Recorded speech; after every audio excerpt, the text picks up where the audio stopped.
까사밀라 역시 까사바토이와 마찬가지로 1992년 첫 유럽 배낭여행 때 답사를 가기는 갔던 곳입니다. 그런데 그때 정말 아무 사전 조사 없이 답사를 갔기에 여기 옥상에 이런 멋진 오브제들이 있는지도 모르고 그냥 입구만 잠깐 들어갔다 왔거든요. 하지만 두 번째 답사 때는 정말 까사밀라를 제대로 털었습니다. 까사밀라는 까사바토요가 거의 완성되는 때 시작되었는데 스타일이 많이 다르네요.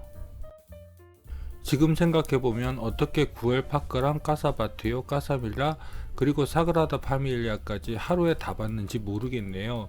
그때만 해도 체력이 쟁쟁했나 봅니다. 그런데 EU가 출발하면서 바르셀로나는 1992년 시절하고는 완전히 바뀌었더라고요. 그때는 도시가 썰렁했는데 이제는 파리나 로마 못지않은 관광 도시가 되어버렸네요. 이 멋진 까사밀라를 소개하는 저는 여러분과 함께 건축의 길을 가는 Cinema C Architecture A Psychoanalysis P 카푸 채널의 앞에입니다.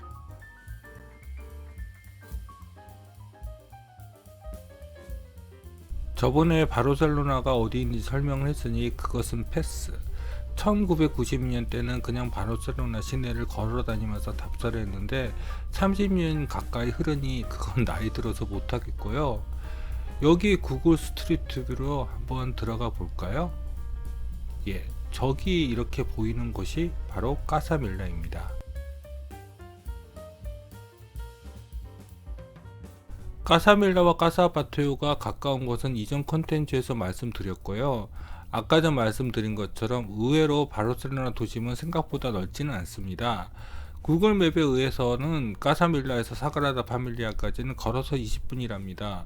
그래서 1992년 여기 왔을 때는 반나절 만에 까사바토요와 까사밀라, 사그라다 파밀리아까지 다 보았거든요. 그리고 사그라다 파밀리아에서 조금 떨어진 곳에 장 누벨의 아그바타워도 위치하고 있습니다. 까사밀라는 어떻게 보자면 빅터 오르타의 아르누브 스타일과 일맥상통하는 점이 있어 보입니다. 물론 외관의 자유로운 조형 스타일은 오르타의 것보다 진일보한 것 같지만요. 까사밀라의 외관재료는 석재라고 합니다. 어떻게 석재로 저렇게 자유곡선의 파사드를 만든 것이죠? 저쪽에 까사밀라의 티켓 오피스 겸 기념품 샵이 있습니다. 저는 까사밀라를 예약하고 왔기에 저기서 먼저 티켓팅 인증을 받고 내부로 들어갔습니다. 까사밀라는 까사바토요하고는 비교가 할 수 없을 정도로 규모가 큽니다. 까사밀라의 정문은 도로 코너에 위치하고 있습니다. 까사밀라의 정문도 정말 독특한데요. 이 사진에서는 빛 때문에 정확히 안 보이시죠? 곧 안쪽으로 들어가셔서 보게 될 것입니다. 까사밀라에서 오르타와 기마르의 아르누보를 연상시키는 부분은 저 연철 난간들입니다. 물론 디테일적인 면에서 오르타의 아르누보 스타일의 철제 난간은 저것보다는 얇게 철을 사용했습니다. 그렇지만 식물의 넝쿨을 모티브로 디자인한 것은 가우디의 까사밀라나 오르타와 기마르의 아르누보 스타일은 연관되어 보입니다. 까사밀라는 남동측에 비해서 남서측의 폭이 좁습니다. 그래서 까사밀라는 남동쪽으로 길게 평면이 구성되어 있습니다.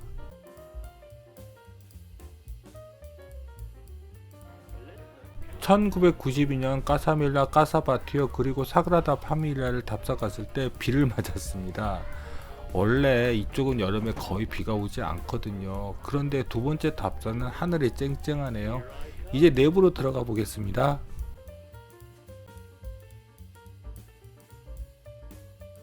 1층에서는 크게 두 개의 파티오로 내부가 갈립니다.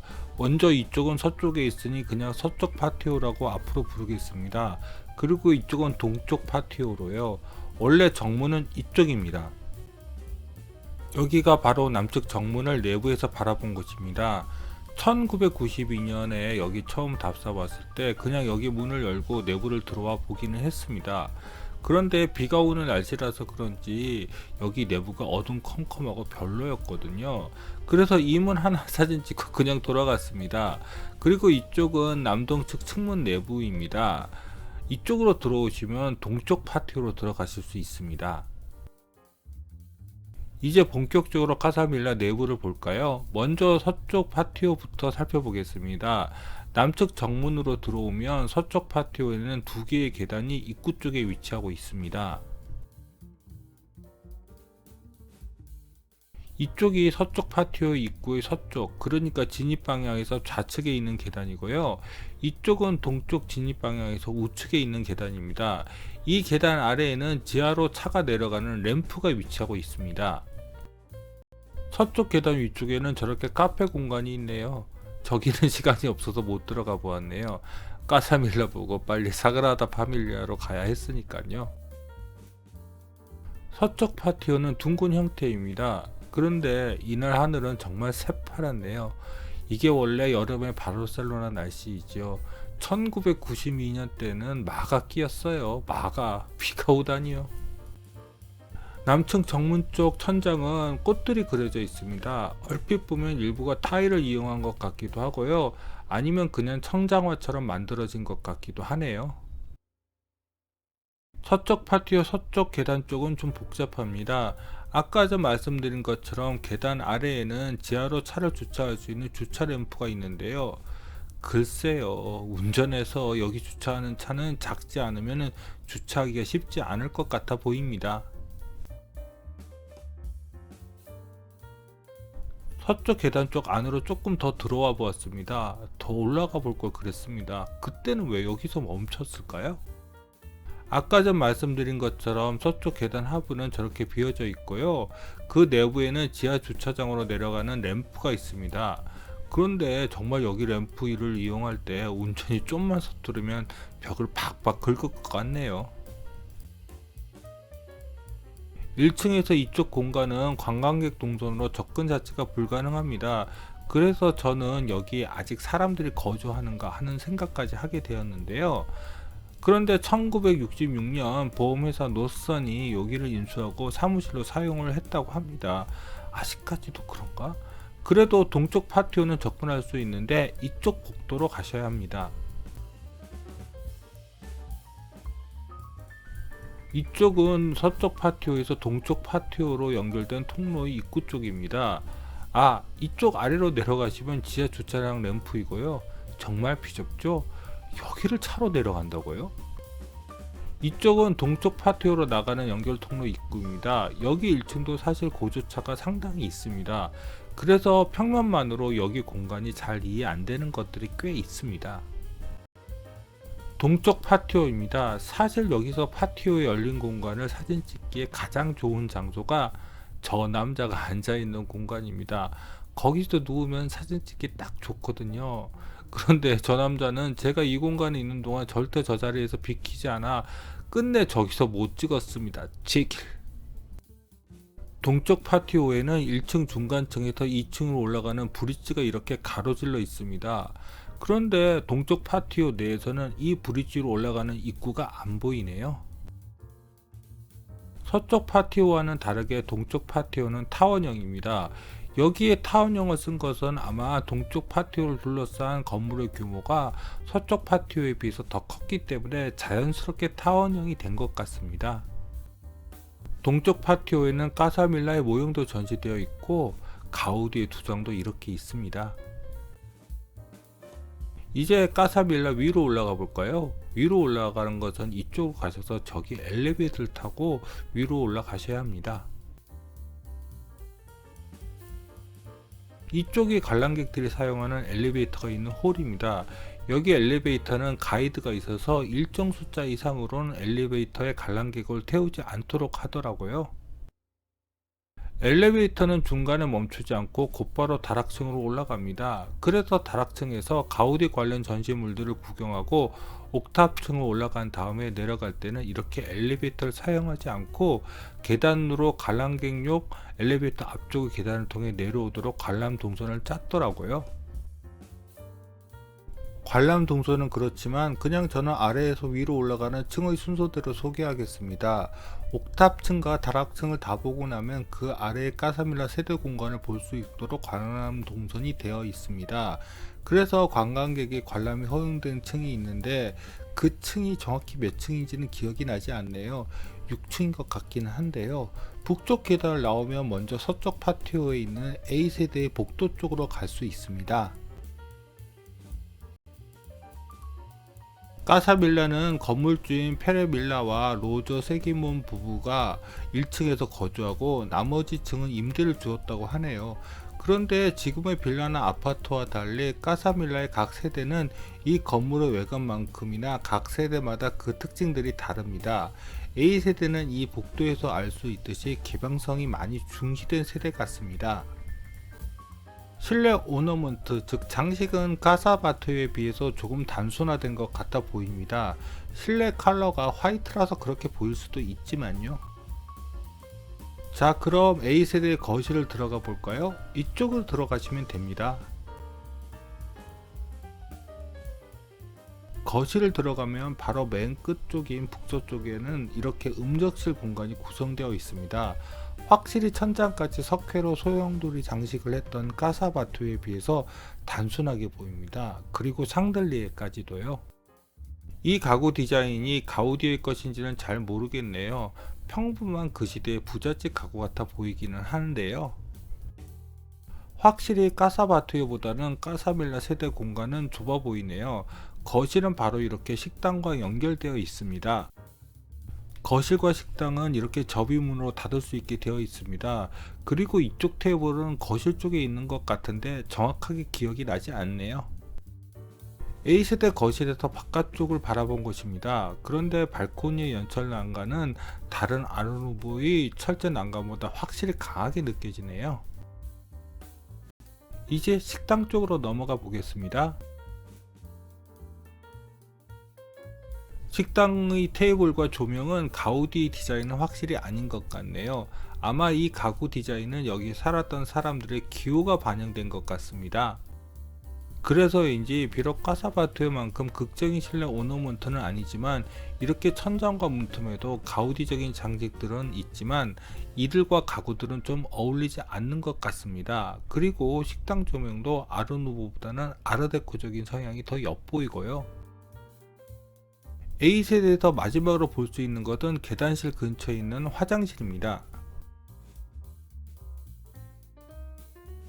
사실 이 화장실이 여기 위치가 맞는지는 잘 모르겠습니다. 다만 평면을 보고 파악해보니 이쪽인 것 같아서요.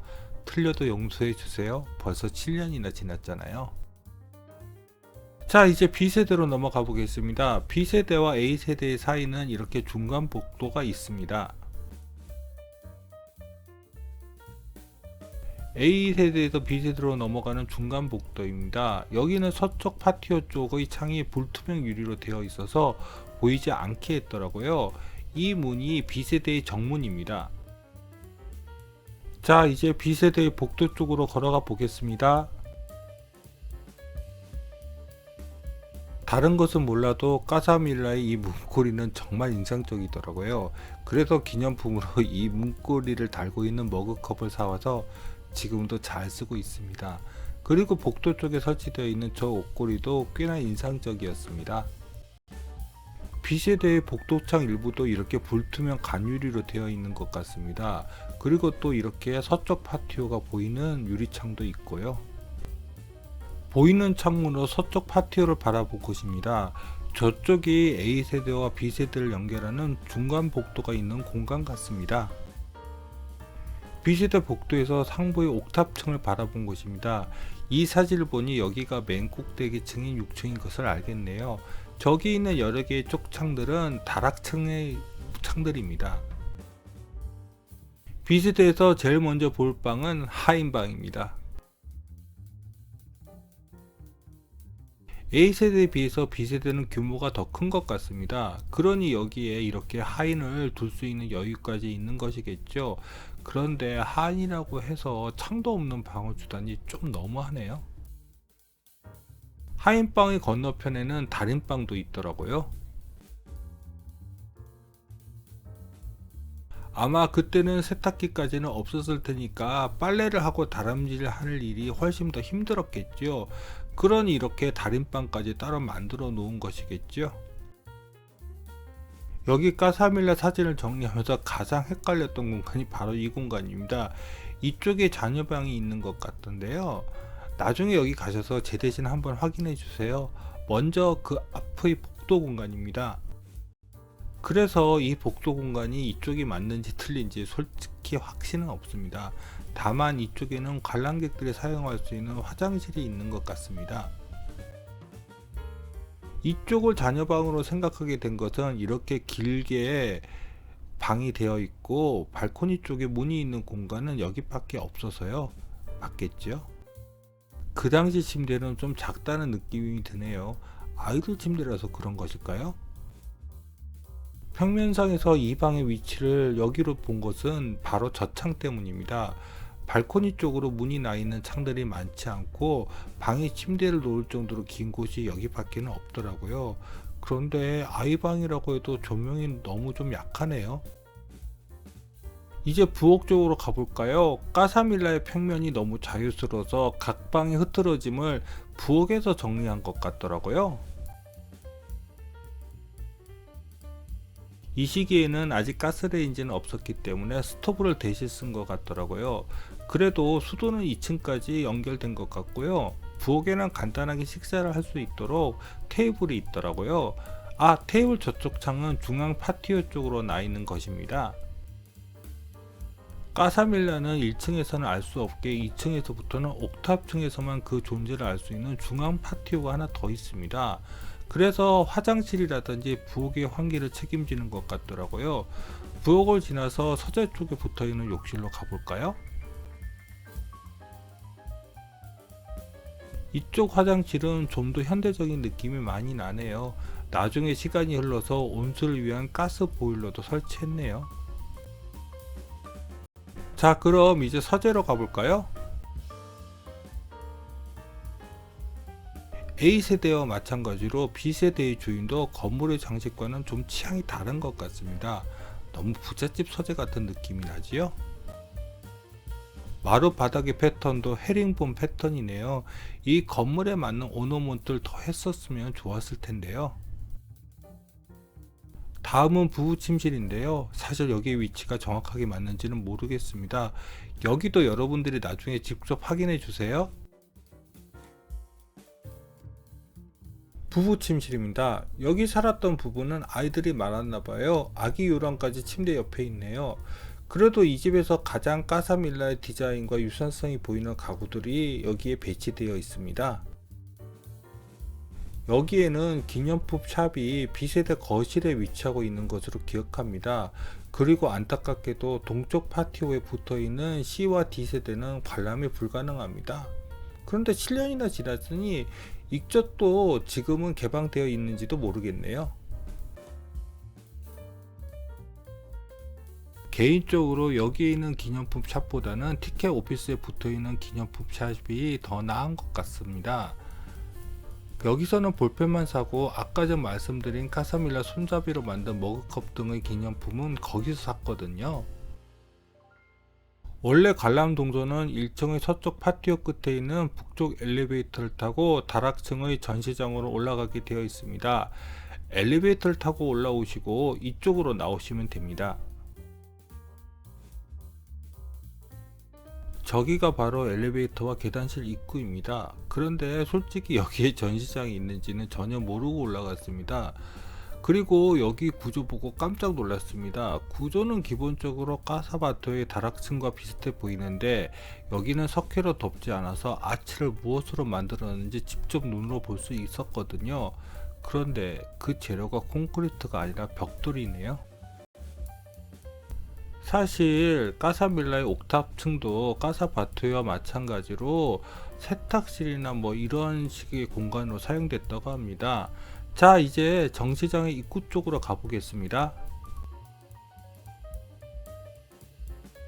여기가 전시장의 입구입니다. 그런데 저는 전시장보다 먼저 저기 옥탑층 계단을 통해서 옥상 정원으로 올라갔습니다. 하지만 콘텐츠는 먼저 전시장을 소개하고 옥상 정원으로 올라가는 것으로 하겠습니다. 가우디 관련 전시장은 여기 말고 사글라다 파밀리아의 지하에도 있습니다. 그런데 거기는 너무 많은 유물들을 전시하기 때문에 정신이 없고 여기가 제일 가우디의 건축이 어떤지를 파악하는데 적합한 전시장 같습니다. 전시장을 들르기 전에 먼저 중앙 파티오 쪽으로 잠깐 가볼까요? 중앙 파티오는 B와 C세대 사람들이 이용하는 곳 같습니다. 여기 계단이 1층부터 연결되는지는 모르겠지만 2층에서 다락층까지는 어쨌든 중앙 파티오에서 각각의 세대로 접근할 수 있게 되어 있습니다. 그리고 B세대와 C세대의 중간 복도로 이 브릿지가 계단과 같이 배치되어 있고요. 전시장에는 보다 정밀하게 제작된 까사밀라의 모형이 이렇게 전시되어 있습니다. 여기가 까사밀라의 뒷면인데 답사를 갔을 때는 여기까지는 직접 확인을 하지 못했습니다. 여기에는 까사밀라의 다락층의 아치 구조가 어떻게 되었는지를 표현한 구조 모델이 이렇게 있습니다. 정말 이렇게 아치를 벽돌로 엄청 간격을 조밀하게 만들어서 옥상 정원의 고주차가 있는 바닥층을 구성했네요. 브라보 가우디! 이건 구엘파크의 데크 모델입니다. 여기를 갔던 날 아침에 구엘파크를 갔었는데 이렇게 보니 감회가 새롭더라고요. 이건 가우디가 사그라다 파밀리아를 계획했을 때 구조를 해결하기 위해서 만든 모델입니다. 가우디는 이 구조를 거꾸로 만들어서 사그라다 파밀리아의 첨탑들을 디자인했다고 하는데요. 자세한 내용은 저도 모르겠습니다. 여기는 옥상 정원으로 나가는 다른 쪽의 옥탑층 계단입니다. 그런데 저는 이쪽으로 올라가지 않았고 옥상 정원을 다 보고 이쪽으로 내려왔습니다. 제가 올라간 옥탑층 계단은 아까 전 말씀드린 것처럼 정시장 입구 쪽에 있는 옥탑층 계단입니다. 이 옥탑층 계단을 올라오시면 펼쳐지는 모습이 바로 이 전경입니다. 저는 1992년 처음 카사밀라를 답사 왔을 때 정보 부족으로 이 모습을 보지 못하고 돌아간 것을 30년 가까이 땅을 치면서 후회했습니다. 그래서 언젠가는 반드시 가서 이 옥상 정원을 보겠다고 맹세를 했는데 그것을 실현하는데 정확히 24년이 걸렸네요. 사실 사그라다 파밀리아가 완성되면 바르셀로나를 오겠다고 같이 맹세했는데 이번에는 그 맹세를 지키는 것은 실패했고요. 다시금 그 맹세를 지키려고 합니다. 여기를 갔다 온 지 7년이 지난 지금 까사밀라의 옥상 정원 콘텐츠를 정리하느라 정말 시간이 많이 걸렸습니다. 자, 먼저 바로 이쪽 옥탑층 계단을 올라왔을 때 보이는 곳이 이쪽입니다. 여기도 까사바토이와 같이 환기탑, 정확히 말하자면 굴뚝이 있습니다. 까사바토이와 마찬가지로 똑바로 올라가지 않고 비틀어져 올라가거나 살짝 위로 올라갈수록 휘어져 있습니다. 그리고 이렇게 연철로 굴뚝이 마무리된 경우도 있지만 대부분은 굴뚝의 몸통 부분과 같은 석회와 페인트로 마감된 굴뚝들이 대부분입니다.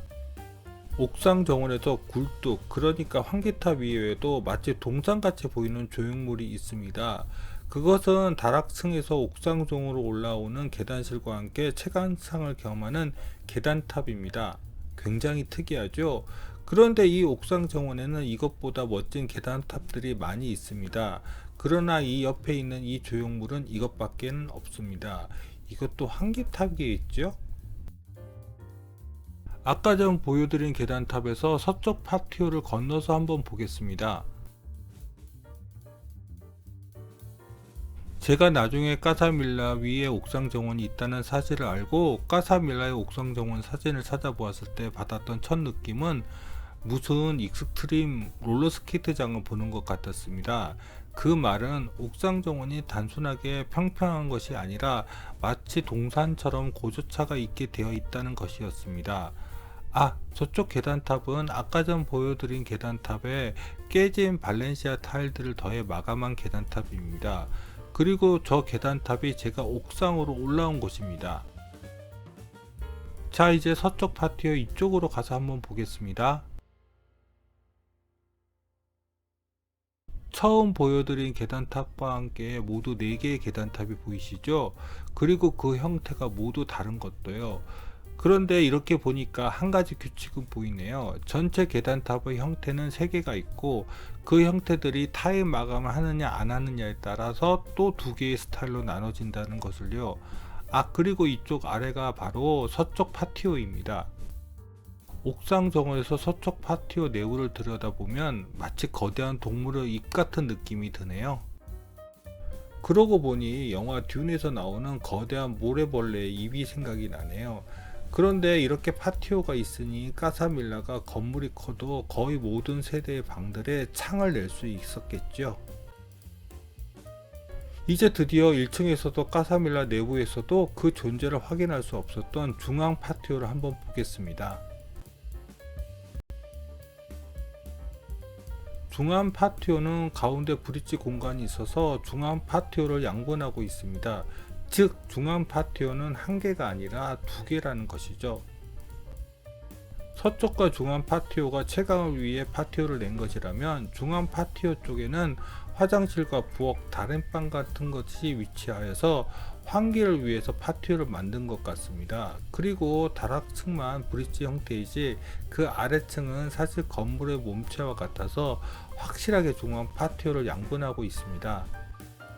그리고 다락층의 브릿지는 지금은 저렇게 유리로 브릿지 부분을 감싸고 있지만 원래는 그냥 오픈되어 있었던 것으로 보입니다. 자, 이제 서쪽 파티오와 중앙 파티오를 가로질러서 이쪽을 한번 바라보겠습니다.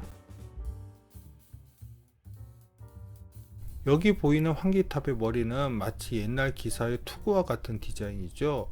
돈키호테에 대한 오마주는 아니겠죠. 그리고 저쪽에 보이는 계단탑은 가우디가 원래부터 좋아하는 이중 십자가가 꼭대기에 있습니다. 하지만 몸통은 마치 휘말려 올라가는 콘 아이스크림 같은 조형을 보여주네요. 정말 가우디? 아까 전의 위치에서 조금 더 이쪽으로 이동해 보겠습니다. 사실 이쪽의 계단탑은 아까 전 보여드린 계단탑과 비슷한 형태입니다. 그건 좀 이따 보여드리겠고요. 저기 보이는 곳은 동쪽 파티오와 중앙 파티오를 가로지르는 길입니다. 어떻게 보면 비슷하게 보여도 자세히 살펴보면 정말 다양한 모습이 이 옥상 정원에서 연출됩니다. 이제 서쪽 파티오 쪽으로 건너가 볼까요? 아까 전 보여드린 동쪽 파티오와 중앙 파티오를 가로지르는 길 쪽을 바라보겠습니다.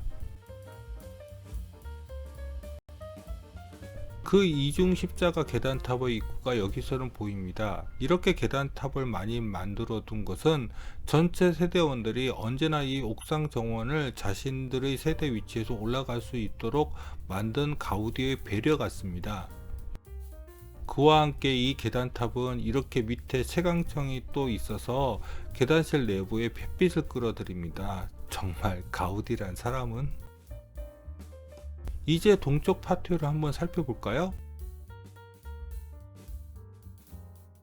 역시 까사밀라도 사전 조사라고는 옥상 정원밖에는 안 하고 와서 이렇게 파티오가 3개나 있는지는 잘 몰랐습니다. 그리고 이렇게 옥탑에서 동쪽 파티오를 보니 이쪽의 세대 내부도 들어가 보고 싶은 생각이 마구 솟아나네요. 저는 까사밀라의 옥상 정원을 보면 이상하게 미야자키 하야오의 천공의 라퓨타와 바람계곡의 나우시카가 생각나더라고요. 이 공간에 쓰인 곡선들이 그 애니메이션의 거대 로봇 형태의 곡선들과 비슷하다는 생각이요. 좀 다른 생각이지만 저런 부분이 거대한 로봇의 몸통이고 계단탑이 로봇의 머리가 되어서 마법의 돌이 가까이 오며 움직여서 일어날 것 같은 생각이요. 헤헤. 이제 옥상 정원의 가장 끝쪽을 한번 보겠습니다. 여기에도 2개의 계단탑이 있는데 비슷하면서도 좀 다릅니다. 전체적인 형태는 비슷하고 한쪽에만 깨진 타일로 마감을 한 것 같지만 자세히 보면 형태도 분명히 다릅니다. 아까 전 보았던 곳에서 반대쪽으로 건너가 보겠습니다. 깨진 타일로 마감된 계단탑은 몸통의 양쪽에 아치 형태의 통로 비슷한 것이 양쪽에 붙어 있고 타일로 마감이 안 된 계단탑은 그것이 없습니다. 아까 전 보여드린 타일로 마감된 조형탑의 아치 중 하나는 이렇게 다른 쪽 조형탑을 향해서 위치하고 있고 나머지는 이렇게 멀리서 사그라다 파밀리아가 보이는 방향으로 위치하고 있습니다. 사그라다 파밀리아를 1883년부터 가우디가 계획하기 시작했으니까 이것도 이 모습이 될 것을 알고 디자인한 것이겠죠. 처음에 말씀드린 것처럼 의외로 까사밀라에서 사그라다 파밀리아까지는 멀지 않습니다. 젊은 여러분들은 충분히 까사밀라를 보시고 20분 내에 사그라다 파밀리아까지 걸어가실 수 있습니다. 이제 가장 끝쪽에서 반대편을 한번 보겠습니다. 사실 이 장면을 보여드리는 가장 큰 이유는 저쪽에 있는 이중 십자가가 달려있는 계단탑 때문입니다. 뒤쪽의 것을 보여드렸는데 앞쪽의 것은 이상하게 다른 사진에는 걸리지 않았더라고요. 또 둘 다 같은 형태라서 더 헷갈려 보이기도 하고요. 이렇게 십자가 모티브의 계단탑을 두 개나, 그것도 둘 다 깨진 타일들을 사용한 거 보면 가우디가 이 디자인을 애정하기는 했나 봅니다. 옥상 정원을 벗어나서 바깥쪽을 바라볼까요? 사실 옥상 정원만큼 까사밀라 주변은 뭐 그렇게 볼만한 것은 없습니다. 하지만 까사밀라가 좀 높은 건물이고 바르셀로나 시내에 높은 건물이 없어서 바르셀로나 시내 전체가 꽤 멀리까지 보입니다. 그래서 장 누베르 아그바 타워까지도 잘 보입니다. 그런데 저 타워는 밤에 조명이 들어오는 것을 봐야 할 텐데요. 다음번에 보죠 뭐. 까사밀라의 건축주도 살펴봐야겠지요. 밀라라는 이름이 붙어 있지만 실질적인 건축주는 로지 세가몬 아테스입니다.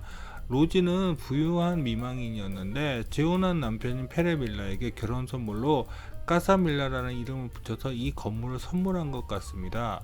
그런데 페레밀라는 아내보다 4살이 더 어리고 돈을 펑펑 쓰는 타입의 남자였던 것 같습니다.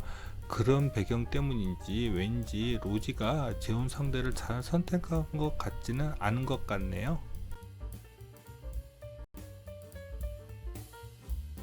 1992년에 옥상 정원을 놓치고 두 번째 방문에 옥상 정원뿐만 아니라 내부까지 보게 되니 정말 좋았습니다.